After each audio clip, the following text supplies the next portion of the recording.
Waalaikumsalam warahmatullahi wabarakatuh. Alhamdulillahirabbil alamin wassalatu wassalamu ala asyrofil anbiya'i wal mursalin sayyidina Muhammadin wa ala alihi wa sahbihi wa sallam ajma'in. Allahumma shalli wa sallim wa barik ala sayyidina Muhammad wa ala ali sayyidina Muhammad. Bapak Ibu jamaah salat subuh yang insyaallah dimuliakan Allah Subhanahu wa taala. Mari kita bersyukur kepada Allah dan mengucapkan alhamdulillahirabbil alamin. Karena Allah masih berikan kepada kita kesehatan, berikut juga dengan kesempatan sehingga kita dapat melakukan kegiatan dan kegiatan dari tempat masing-masing untuk Allah yang sangat mulia ini. Selain daripada itu, selalu berikan salam kepada junjungan alam yang Nabi Muhammad SAW dan mengucapkan sholawat. Allahumma sholli wa sallim wa barik ala sayyidina Muhammad wa ala ali sayyidina Muhammad.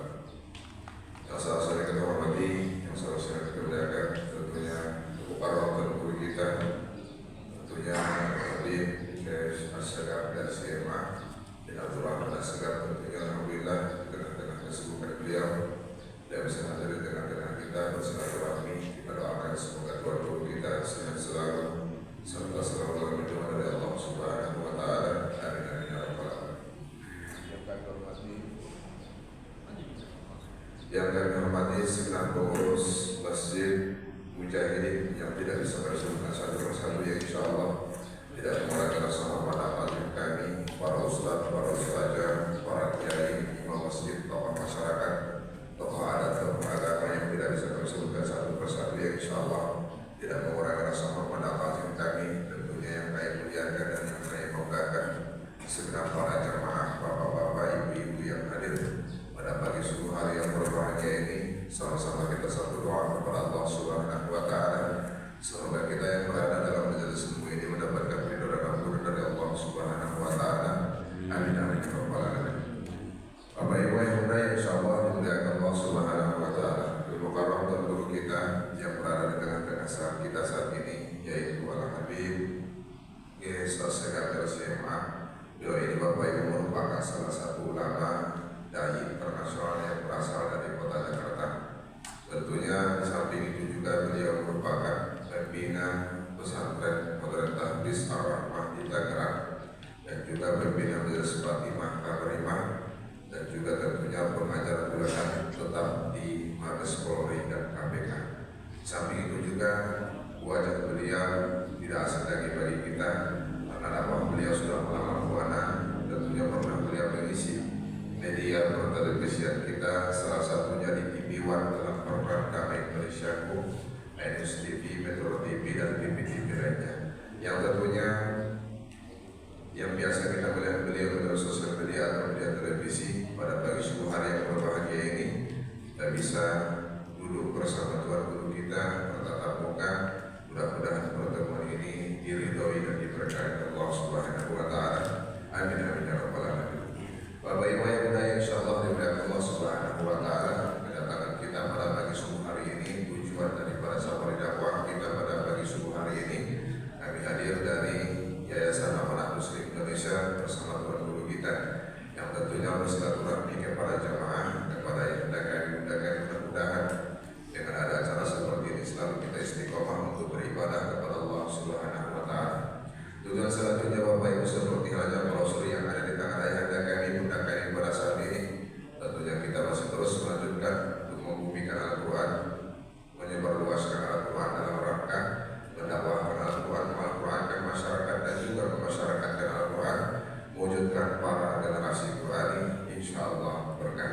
Tentunya alhamdulillah Bapak Ibu gerakan ini sudah kita galakan, yang mana tentunya ini selaras dengan dakwah yang ditinggalkan oleh almarhum Syekh Ali Jaber, yang mana tentunya adinda-adinda beliau juga ikut serta berjuang di dalamnya, yang mana bersama tuan-tuan guru kita yang lain dan juga termasuk tuan guru kita yang berada di tengah-tengah kita saat ini, sama-sama dalam rangka mewujudkan generasi Quran. Alhamdulillah gerakan itu sudah kita galakan 2 tahun lebih kurang, kita segera galakan tentunya di provinsi-provinsi yang lain dan juga kepada pelosok negeri, yang mana musyawarah Quran ini kita bagikan secara gratis, yang tujuannya ialah supaya dari kita ini lebih giat, lebih fokus, lebih giat untuk membaca dan menghafal Al-Quran.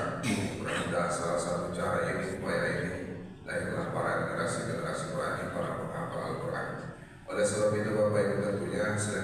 bersilaturahmi pada pagi hari ini. Kita juga berserta mengajak, menggugah hati yang hendaknya itu sama-sama kita ikut berjuang bersama-sama kami yang tentu dalam rangka menunjukkan generasi Quran ini. Mudah-mudahan tentunya kita termasuk sahabat daripada Al-Quran, Ahlul Quran yang tentunya ikut berjuang bersama Al-Quran.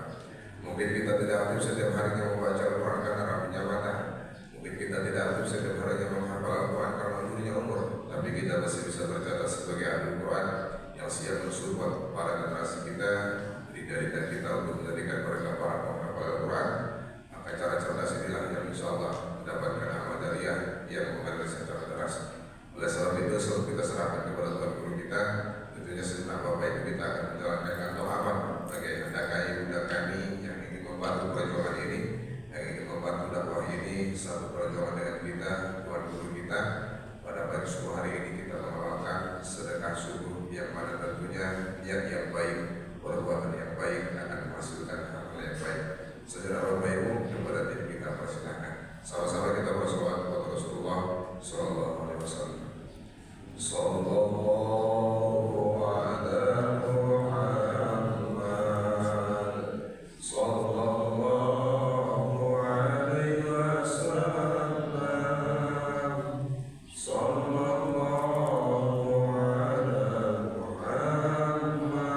Muhammad, Sallallahu alaihi wasallam, Sallallahu ala Muhammad, Sallallahu alaihi wasallam, Sallallahu ala Muhammad, Sallallahu alaihi wasallam. Terima kasih kepada Bapak Ibu yang hendaknya mudah-mudahan ini menjadi saksi baik kita kepada Allah Subhanahu wa Ta'ala. Untuk mengambil keberkahan dari Allah Subhanahu wa Ta'ala, kita buka acara kita ini mengucapkan basmalah. Bismillahirrahmanirrahim. Langsung kita serahkan kepada Bapak Guru kita, kepada Bapak Guru kita, waktu dan tempat dipersilakan.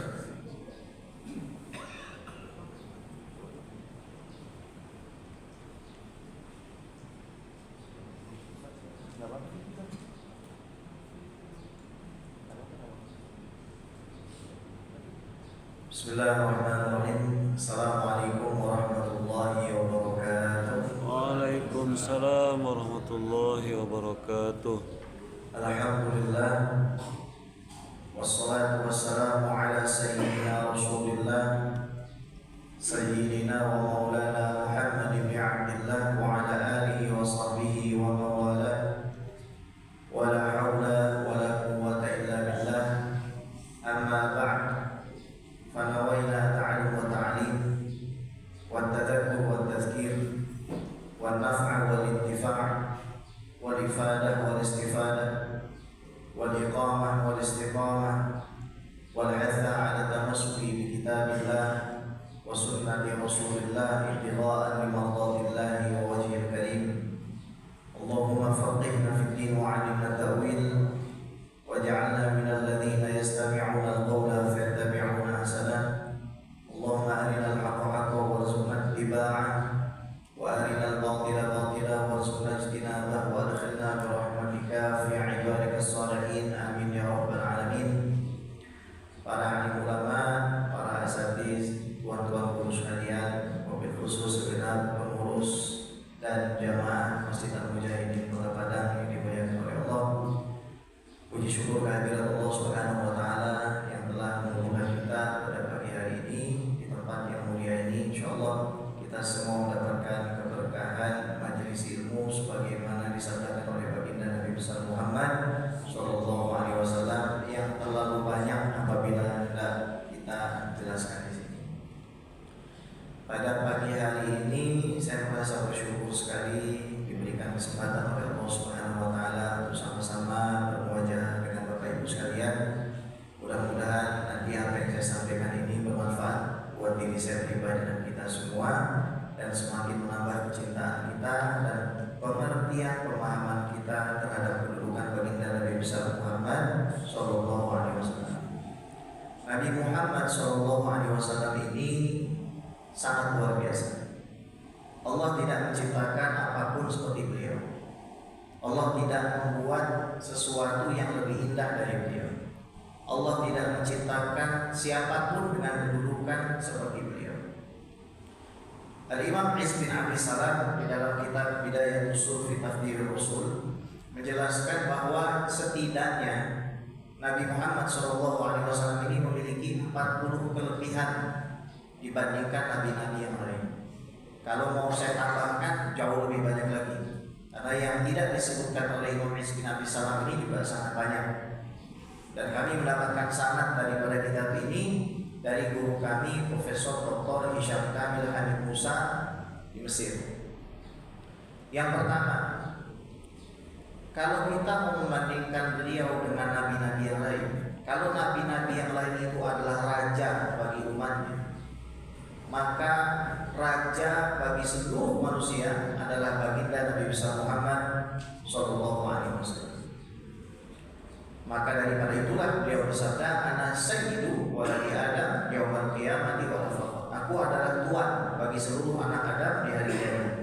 Bukan maksudku untuk menyombongkan diri. Yang kedua, Nabi Muhammad Sallallahu Alaihi Wasallam beliau adalah tempat berkumpulnya para nabi dan rasul di hari kiamat. Jadi semua nabi dan rasul pun akan juga mencari baginda Nabi besar Muhammad Sallallahu Alaihi Wasallam di hari kiamat. Adam faman dunahu tahta liwa yaumil qiyamah wala fakhr. Adam dan nabi-nabi yang datang setelahnya akan berada di bawah benderaku di hari kiamat, bukan maksudku untuk membanggakan diri. Yang ketiga, Allah Subhanahu wa taala memberikan liwat atau bendera sebagai simbol pujian hanya kepada satu orang, dan bendera tersebut hanya diberikan kepada baginda Nabi besar Muhammad sallallahu alaihi wasallam.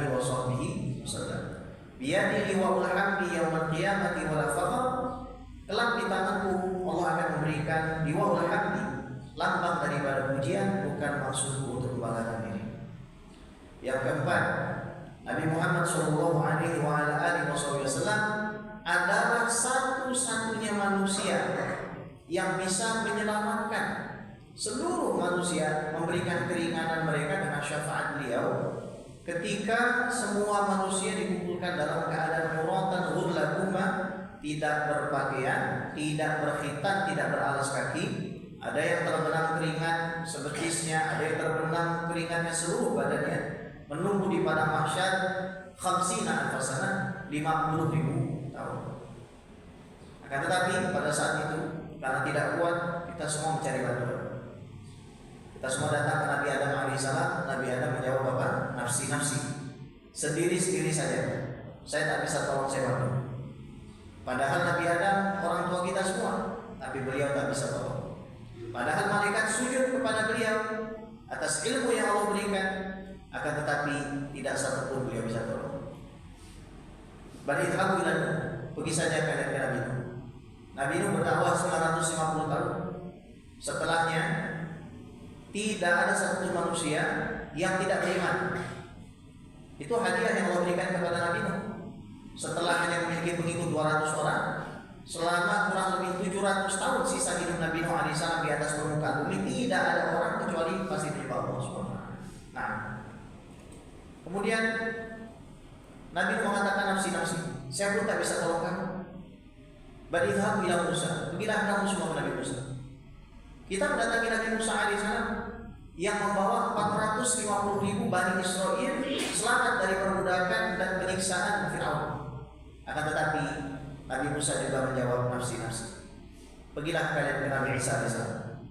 Saat berjumpa Nabi Isa mengatakan yang bisa menyelamatkan kalian ada satu orang. Satu orang yang disebutkan gelarnya di dalam Al-Quran. Walaqad ghafarallahu ma taqaddama min dzambika wa ma ta'akhkhar. Liyaghfira lakallahu ma taqaddama min dzambika wa ma ta'akhkhar. Kalau yang saya baca tadi walaqad itu hadisnya Siti Aisyah. Kalau ini surat Al-Fath, inna fatahna laka fathan mubina liyaghfira lakallahu ma taqaddama min dzambika wa ma ta'akhkhar.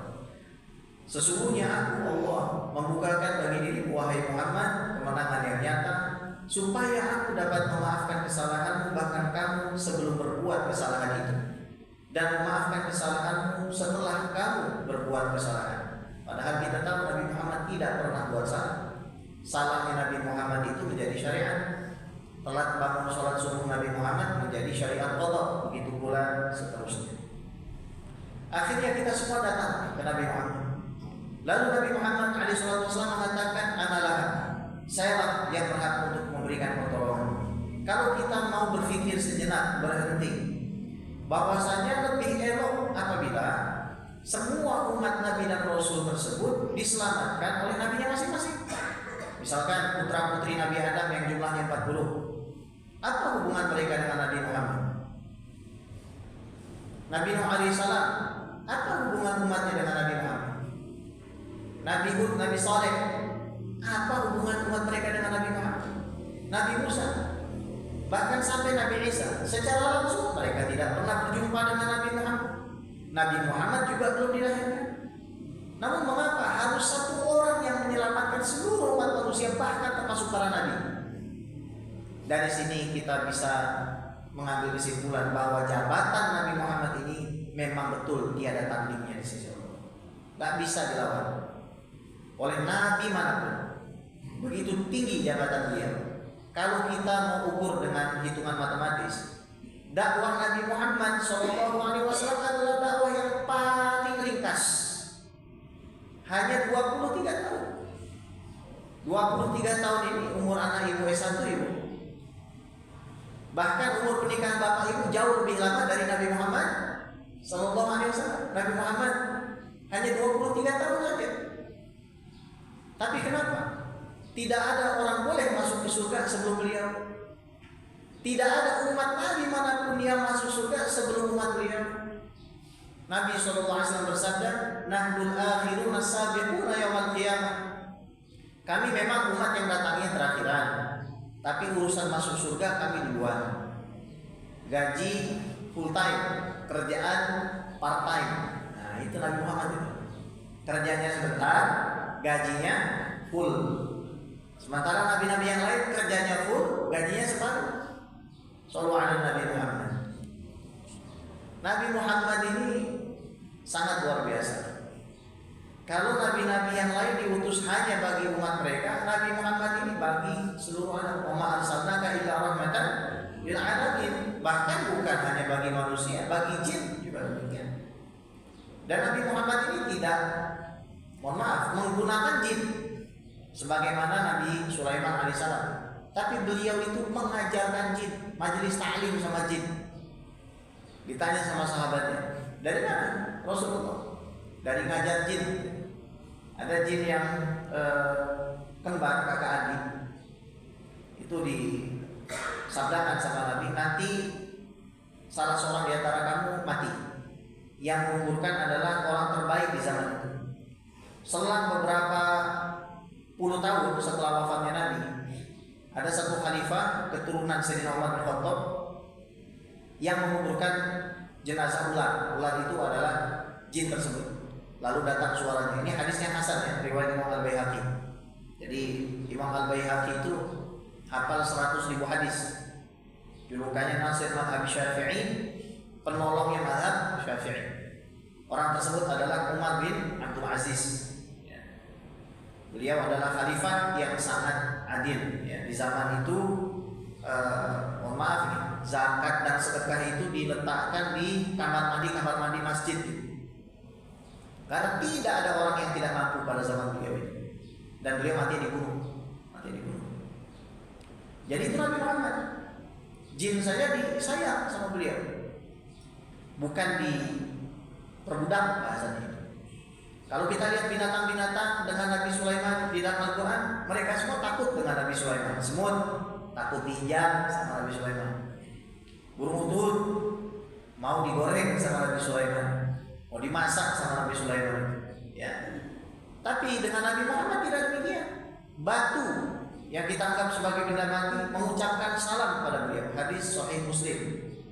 Makanan ketika dimakan bersama beliau dan para sahabat bertasbih memuji Allah Subhanallah. Hadis Sahih Muslim juga. Pelepah kurma menangis, yang kita anggap benda mati menangis karena merasa cemburu dengan mimbar yang dibuat oleh para sahabat untuk khutbahnya Nabi. Lantas Nabi mengatakan, halla tuhibbina an takuni ma'i fil jannah, memangnya kamu tidak mau bersama saya di surga? Akhirnya diam pelepah kurma tersebut. Lantas dikuburkan di bawah mimbar Nabi Muhammad SAW. Mujizat Nabi Muhammad ini paling hebat. Ada orang mengatakan masih hebat Nabi Isa. Nabi Isa bisa menghidupkan orang mati. Ada orang mengatakan masih hebat Nabi Musa. Nabi Musa bisa keluarkan air dari batu. Masih hebatan Nabi Musa alaihissalam bisa membelah lautan. Nah, masih jauh lebih hebat Nabi besar Muhammad sallallahu alaihi wasallam. Yuk kita buktikan saja.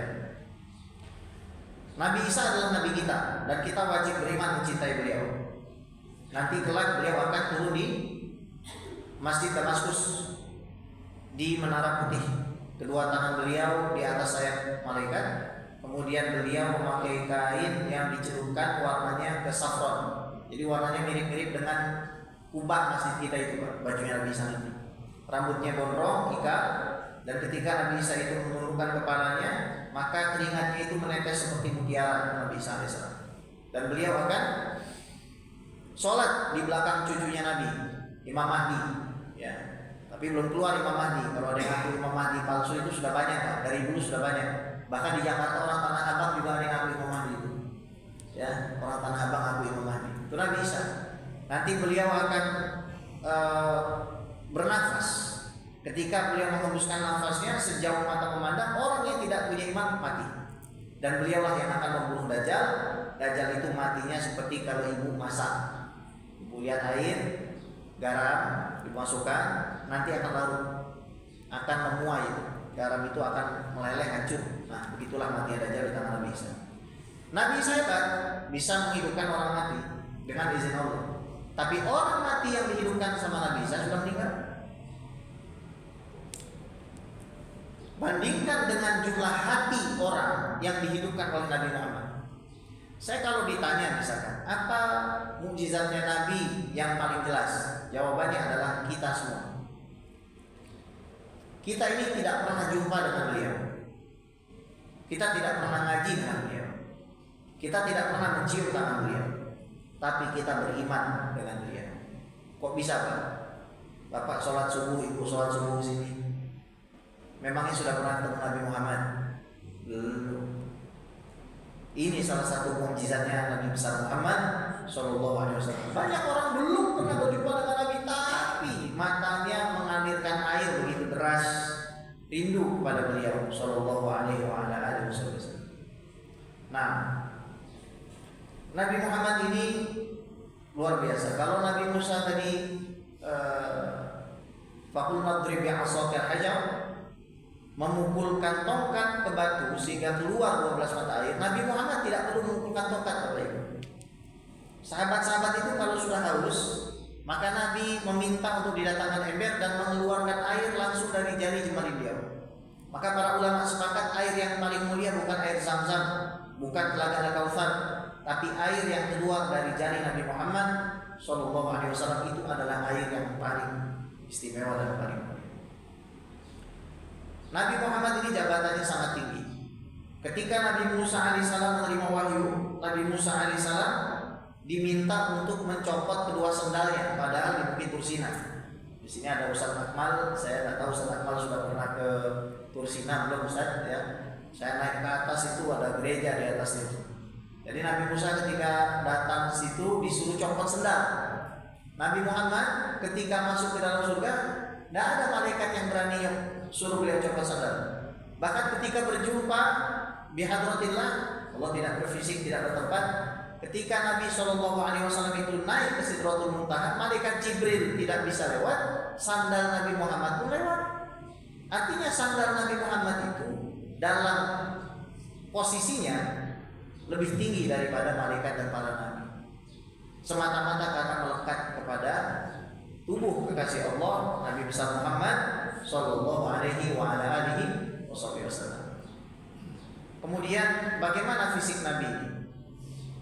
Kalau Bapak Ibu mau tahu bola matanya seperti apa, alis alisnya seperti apa, hidungnya seperti apa, bibirnya seperti apa, giginya seperti apa, perut beliau seperti apa, kulitnya warnanya apa, baju kesukaan beliau apa, buah kesukaannya apa, minuman kesukaannya apa, minyak wangi kesukaannya seperti apa, imamahnya warnanya apa, cara jalannya bagaimana, cara tidurnya bagaimana.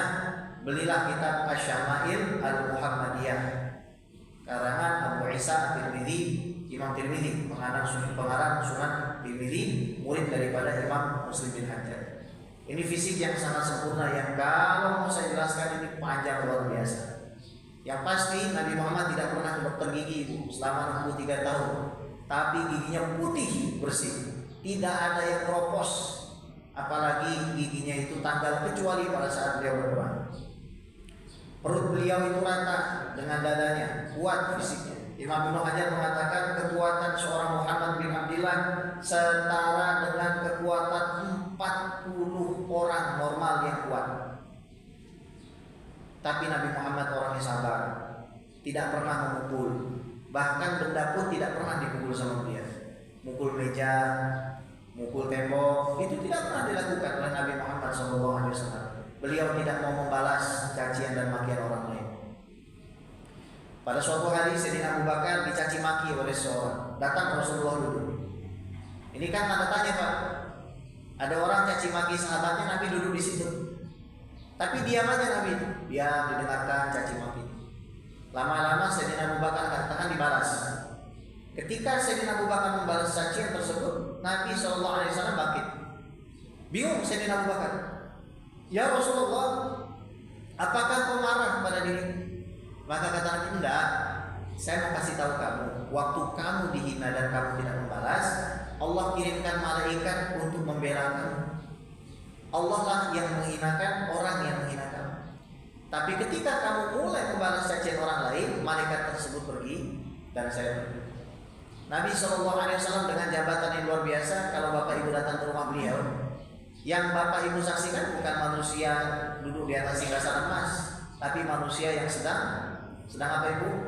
Menambal sandalnya sendiri, menjahit robekan bajunya sendiri, membantu anak dan istrinya. Dan beliau sangat sayang dengan anak-anaknya.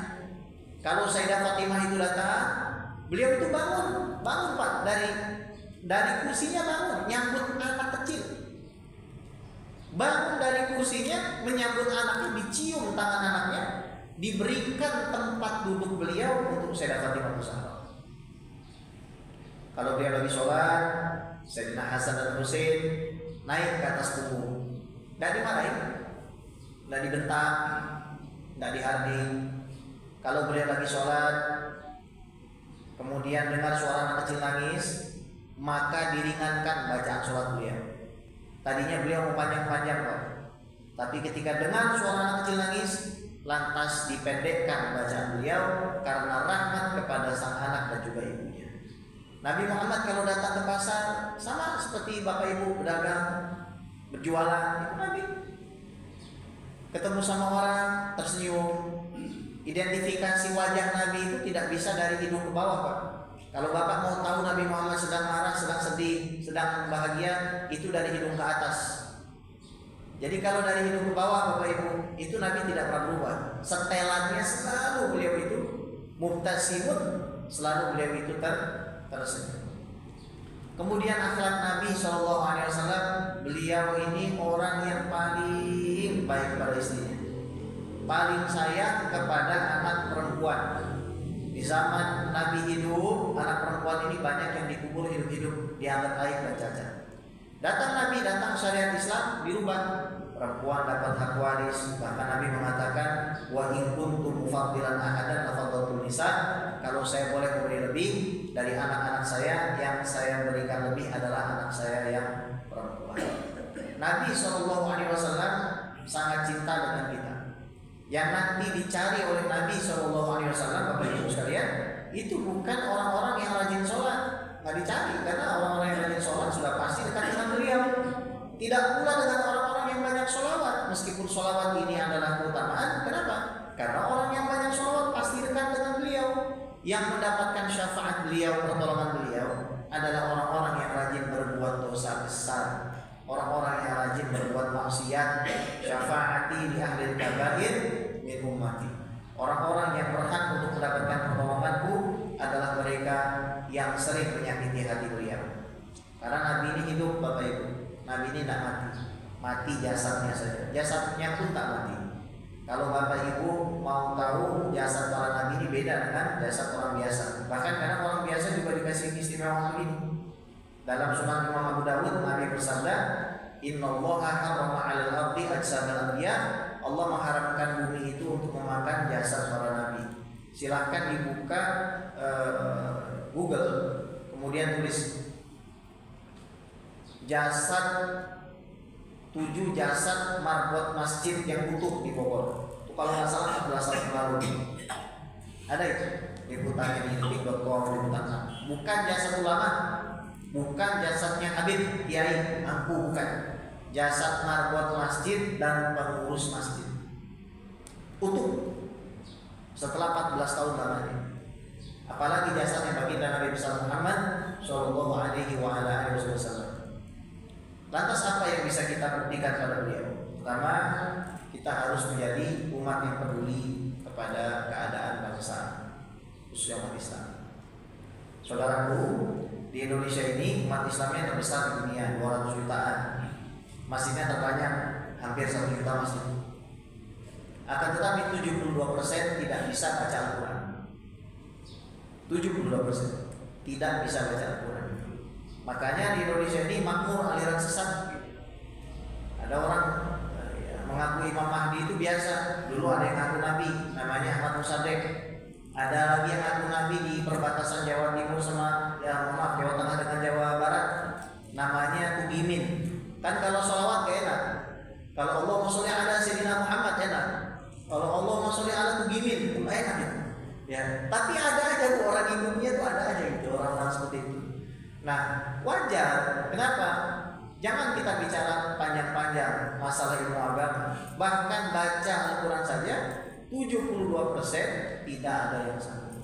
Nah, di depan kita ini ada mushaf yang akan diwakafkan, insya Allah. Kami mengajak pada Bapak Ibu sekalian untuk berpartisipasi. Yang pertama, kita berusaha untuk mencintai Nabi Muhammad SAW agar kita mendapatkan syafaat beliau. Yang kedua, sebagai kewajiban kita, karena para ulama mengatakan man lam yahtam bi amril muslimin falaysa minhum. Orang yang tidak peduli kepada urusan umat Islam maka tidak boleh digolongkan ke dalam golongan umat Islam. Dan yang ketiga, sebagai amal dari kita semua, idza mata ibnu adam inqata'a anhu amalu ila min thalathatin illa sadaqati jariyatin aw ilmin yuntafa'u bihi aw waladin shalihin yad'ulah. Yang pertama adalah sedekah jariyah. Dan wakaf Al-Quran ini salah satu penolong kita insyaallah di yaumil kiamat. Mudah-mudahan sedikit yang saya sampaikan bermanfaat. Mohon maaf semalam kami juga tidak bisa datang karena sebenarnya ini saya sedang nahan sakit sekali, ini separuh badan ini syaraf saya terjepit, jadi ini tidak bisa saya gabungkan. Ini susah. Ini kalau begini dia turun sendiri. Tapi nanti insyaallah jam 5 sore saya ada jadwal dengan dokter saraf di Rumah Sakit Semen Padang.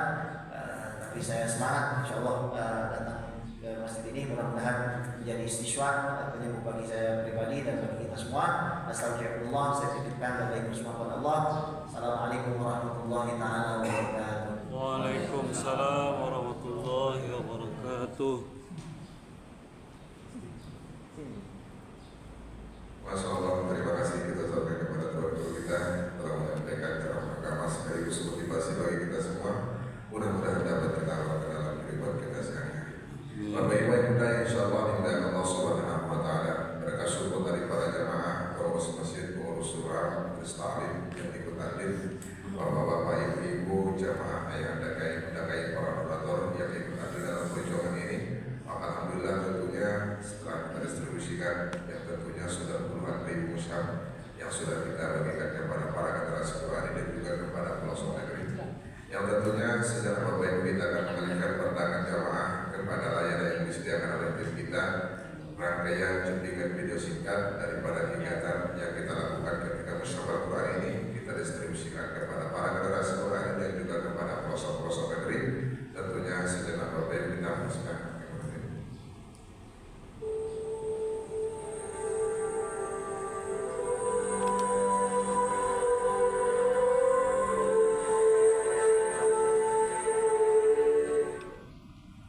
sudut-sudut pelosok negeri ini masih banyak santri yang belajar dan menghafal Al-Quran dengan mushaf busuk serta halaman yang robek.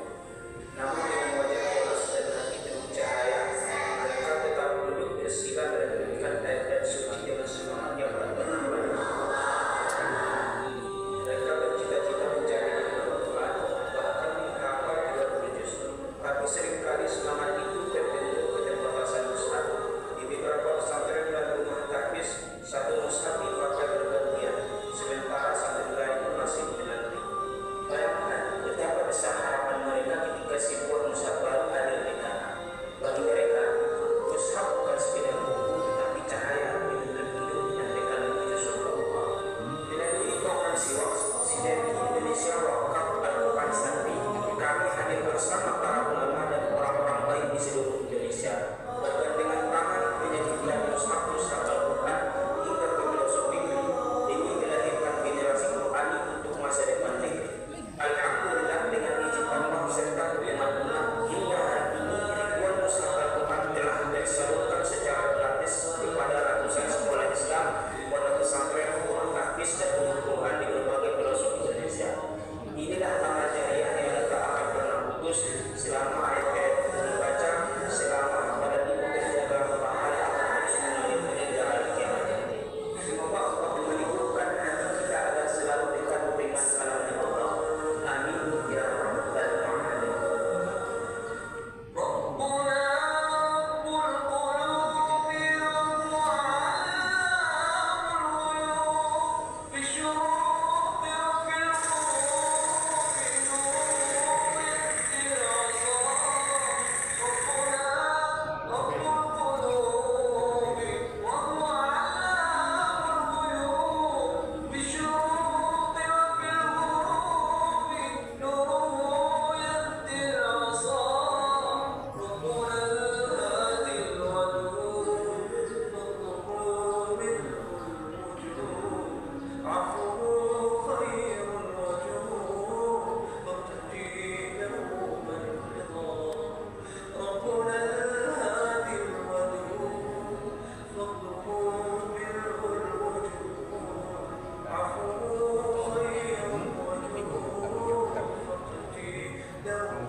Assalamualaikum warahmatullahi wabarakatuh.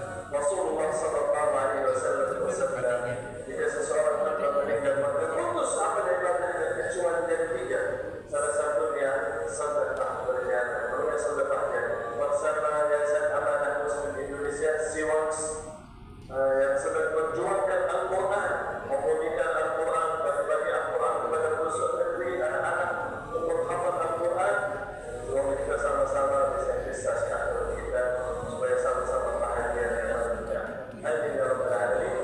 Assalamualaikum warahmatullahi wabarakatuh. Waalaikumsalam. Masya Allah, terima kasih. Tentunya inilah Bapak Ibu yang kita lakukan dan kita distribusikan dalam rangka memberikan Al-Quran dan memperluaskan Al-Quran. Yang mana ini tentunya Bapak Ibu, ketika kita sampai dakwah, kita juga terus serta menghimpun daripada jamaah yang mana tentunya itu serta dalam kurikulum yang sangat mulia. Maka ini selalu kita ajak jamaah untuk berlepas tapi keluar berlomba-lomba dalam kebaikan. Pada momen ini Bapak Ibu, sebelum kita tutup acara kita ini, tentunya ini juga yang kita lakukan di masjid yang mulia ini, tentunya mengajak jamaah yang mana tujuannya sama-sama dalam rangka menunjukkan generasi Quran ini mencetak para penghafal Al-Quran.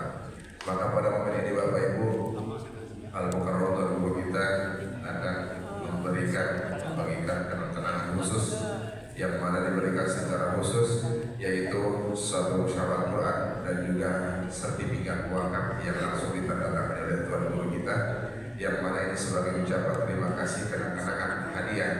Ini bukan jual beli Al-Quran, apalagi tentunya lelang yang kita adakan pada pagi subuh hari ini. Ini adalah ajakan infak sedekah wakaf yang sifatnya komitmen, tidak harus ditunaikan pada pagi hari ini. Jika nanti Bapak Ibu berkesempatan untuk mendapatkan Al-Quran ini, harapan kami dibaca dan juga dipelajari, tidak hanya menjadi bacaan, tidak hanya disimpan, tapi tentunya kita juga membacanya. Maka sering kami mengajak jamaah untuk berwakaf, kami juga terus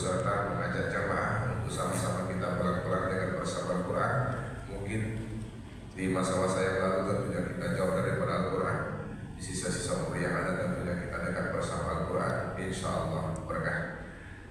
Bapak Ibu yang mulia yang insyaallah dimuliakan Allah Subhanahu wa taala. Seperti tempat-tempat sebelumnya ketika kita melakukan kunjungan safari dakwah, kita selalu memberikan kesempatan kepada 10 jamaah terbaik saja yang siap kita seridho membelanjakan hartanya kepada Allah Subhanahu wa taala, ikut serta bersedekah berwakaf di angka 10 mushaf Al-Quran yang mana tentunya sepakat dengan 1 juta rupiah saja. 1 juta rupiah ini Bapak Ibu bukan daripada harga Al-Quran. 1 juta rupiah ini sudah termasuk daripada pembelian mushaf Al-Quran dan juga pembinaan dan juga pendistribusian pengantaran seperti video yang sudah sama-sama kita saksikan. Seperti tempat-tempat sebelumnya Bapak Ibu, tidak hanya 10 orang yang serta bahkan lebih. Timbul satu pertanyaan, kenapa mereka bisa? Apakah mereka karena kaya raya? Maka jawabannya tidak. Mereka bisa karena ajakan yang kita tawarkan sifatnya komitmen. Komitmen di sini tidak harus ditunaikan pada pagi subuh hari yang berbahagia ini. Pada pagi subuh hari ini kami hanya mengajak Bapak Ibu untuk setakat berbiasa dulu. Mudah-mudahan dengan izin kita Allah mudahkan urusan kita, Allah mudahkan rezeki kita, Allah ijabah segala doa-doa kita. Maksudnya bagaimana Ustaz? Pagi hari ini kita berniat, boleh kita tunaikan sedekah wakafnya besok. Pada pagi hari ini kita berniat, boleh kita tunaikan untuk besok. Pada pagi hari ini kita berniat, boleh kita tunaikan bulan besok. Pada pagi hari ini kita berniat tidak harus sekali tunaikan Bapak Ibu, tidak bisa secara bertahap. Mau 1 kali, 2 kali, 3 kali dan seterusnya. Mau 1 bulan, 2 bulan, 3 bulan dan seterusnya. InsyaAllah berkah. Ustaz, kami ikut serta tentunya ikut serta berwakaf di atas 10 mushaf Al-Quran yang mana tentunya kami niatkan untuk almarhum orang tua kami. Bisakah kami mulai di bulan depan atau 5 bulan atau bahkan 10 bulan? Tentunya kami ikut serta untuk berwakaf di atas 10 mushaf Al-Quran. Maka jawabannya bisa Bapak Ibu. Ustaz, kami ikut serta tentunya berwakaf, tentunya ikut serta berjuang bersama Al-Quran. Ketika kami ikut serta, tentunya kami mulai di bulan depan. Bulan depannya ada, bulan berikutnya tak ada, bulan berikutnya ada. Tapi kami ikut tapi tak continue. Tapi insya Allah ketika kita punya rezeki, di situ kita tunaikan. Bisa atau tidak Ustaz? Maka jawabannya bisa Bapak Ibu. Ustaz, kami ikut gerakan sedekah subuh, yang mana setiap subuhnya kita tunaikan 5.000 per subuh, 5.000 per subuh. Kita tengok di akhir bulan, di pertengahan bulan dapat 100.000, dapat 150. Kami ikut yang 10 mushaf Al-Quran yang mana kami tunaikan secara bertahap. Boleh atau tidak Ustaz? Maka jawabannya boleh Bapak Ibu. Ustaz, kami ikut serta pada perjuangan ini, tentunya ikut serta berjuang bersama Al-Quran. Ketika kami ikut serta, tentunya kami berniat pada hari ini 10 mushaf Al-Quran. Belum selesai niat hajat kami tunaikan Ustaz. Tiba-tiba kami dipanggil Allah Subhanahu wa taala. Pertanyaannya, apakah kami tergolong orang-orang yang berhutang? Maka jawabannya tidak Bapak Ibu. Di sini kita tidak mengajak Bapak Ibu untuk berhutang. Di sini bukan konteks jual beli, apalagi tentunya lelang. Tentunya adalah ajakan infak sedekah wakaf yang sifatnya komitmen, tidak ada paksaan. Bagi jamaah yang ikut serta, tawaran ini adalah tawaran kebaikan, tawaran amal jariah yang tujuannya berpastari khairat, berlomba-lomba dalam kebaikan. Inilah alasannya Bapak Ibu kenapa di tempat-tempat sebelumnya tidak hanya 10 orang yang peserta bahkan lebih, karena ajakan yang kita tawarkan sifatnya komitmen. Tentunya Bapak Ibu, Al-Quran yang kita distribusikan, yang kita bagikan seperti yang kami pegang di depan itu tentunya sudah berlabel atas nama Yayasan Amanah Muslim Indonesia, dan juga tentunya di belakang sampulnya ada tulisan Yayasan Amanah Muslim Indonesia. Yang lebih luar biasanya Bapak Ibu itu di halaman awal, di kolom awalnya, bukan di mushaf Al-Quran, di kolom awal pertama sebelum surah Al-Fatihah, maka kita tuliskan nama pewakaf, tanggal berwakaf, doanya hajatnya kepada siapa. Maka Al-Quran adalah Bapak Ibu yang kita bagikan. Artinya ini Al-Quran daripada jemaah yang dititipkan daripada Yayasan Muslim Indonesia tentunya, dan juga yang kita distribusikan kepada para generasi baru. Maka inilah Bapak Ibu Al-Quran daripada jemaah. Maka sebelum mereka membaca dan menghafal Al-Quran, mereka mendoakan orang yang mewafatkan terlebih dahulu, insya Allah berkah. Caranya bagaimana? Cukup simpel Bapak Ibu. Ketika hati itu tergerak, jiwa itu terpanggil, silahkan angkat tangan maju ke depan. Kemudian membaca tanda daripada para guru kita. Setelah itu nanti akan ada tim kita mencatatkan nama, nomor HP, dan akan kita berikan kartu komitmen yang di dalamnya ada nomor rekening dari yayasan kita. Setelah itu boleh kita tunaikan, mau sekali sebulan, sekali 2 bulan, secara bertahap. Tidak harus sekali tunaikan, mau 1 kali, 2 kali, 3 kali dan seterusnya. Insya Allah berkah. Mau 1 bulan, 2 bulan, 3 bulan dan seterusnya. Insya Allah berkah. Dan mengucapkan Bismillahirrahmanirrahim, kita berikan, kita ajak jamaah yang mana tahu ada di masjid yang mulia ini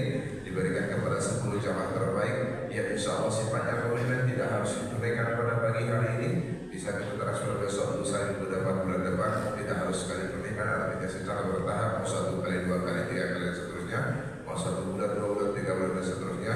Kalau ada Bapak Ibu yang Bunda kami, Bismillah, silahkan angkat tangan. Ada kira-kira Ibunda kita di belakang, ayah Anda kami barangkali pujian-pujian yang pertama, insyaallah sebelum kita tutup acara kita ini, tentunya adalah jangan infak sedekah wakaf yang sifatnya komitmen, tujuannya berwasila di akhirat, berlomba-lomba dalam kebaikan, insyaallah berkah.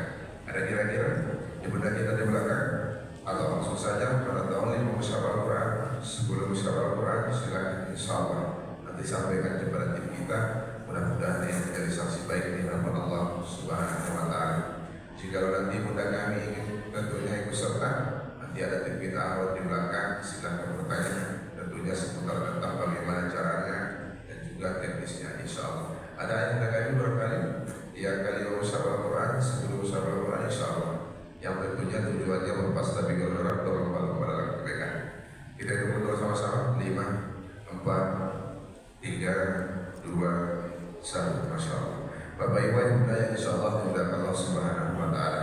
Tentunya bagi Bapak Ibu nanti yang ikut serta mungkin tidak terbiasa secara terang-terangan, takut riya, takut sombong, tidak mau menampakkan amal jariah. Nanti setelah selesai acara ini silahkan jumpai tim kita berapapun nominalnya, mau 1 mushaf, 2 mushaf, 3 mushaf atau lebih yang kita sebutkan, atau di bawah yang kita sebutkan, silahkan catatkan namanya. Mudah-mudahan ini menjadi saksi baik di hadapan Allah Subhanahu wa taala. Mohon maaf atas kesalahan dan kehilapan atas penyampaian. Kita tutup dengan ucapan alhamdulillahirabbil alamin. Wabillahi taufiq wal hidayah. Assalamualaikum warahmatullahi wabarakatuh. Waalaikumsalam warahmatullahi wabarakatuh.